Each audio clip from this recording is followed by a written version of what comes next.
and then what? Tony Robbins once said, setting goals is the first step in turning the invisible into the visible. In other words, setting a goal is the beginning of making your dreams come true. I agree. Setting goals and achieving them is crucial if we want to be successful. We decide we want to do something, we make all the necessary plans, we muster up enough courage to start working on it, and we take off.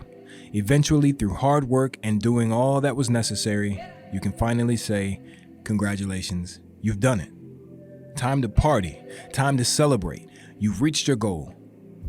And then what? Let's try this again with a real example. You notice you're a little bit overweight. You decide, you know what? I'm finally going to shed those extra pounds. You start eating salads. You join a gym. Each week as you weigh in, you get closer and closer to your target, and then one day, boom, all the weight you worked hard to lose is gone. Mission accomplished, right? But then what? Now you could set another goal. You might try to gain more muscle. You might try to run a 5K, great. But then what? Please understand, by no means am I minimizing the power of goal setting. It's a huge part of my own life. However, I'd like to offer you a way to reframe your goals and make them a bit more impactful. Instead of solely focusing on a specific result, try focusing on behavior change and building new habits.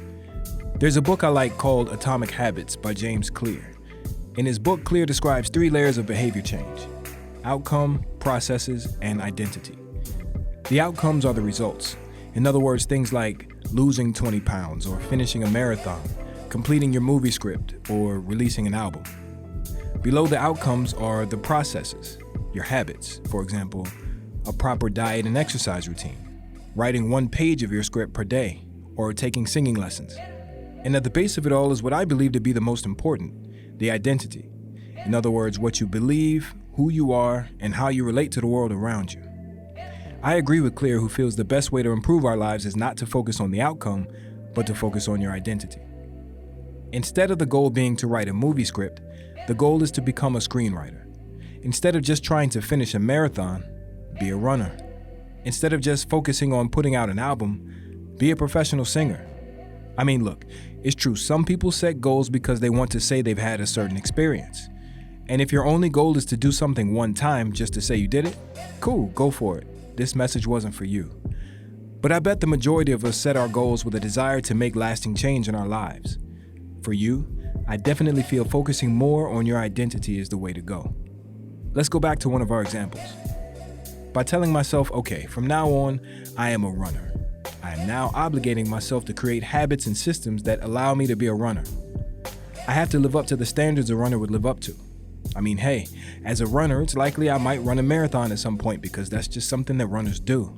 So within the understanding of who I am, I can create a goal to run a marathon. But then what? Well, I keep running. Why? Because I am a runner. Again, focusing on your identity is much more effective for creating lasting change than solely focusing on a specific desired result. But hey, your goals are your goals and you have to write them as you see fit. But after you decide on whatever it is you want to achieve, be sure to ask yourself, okay, but then what?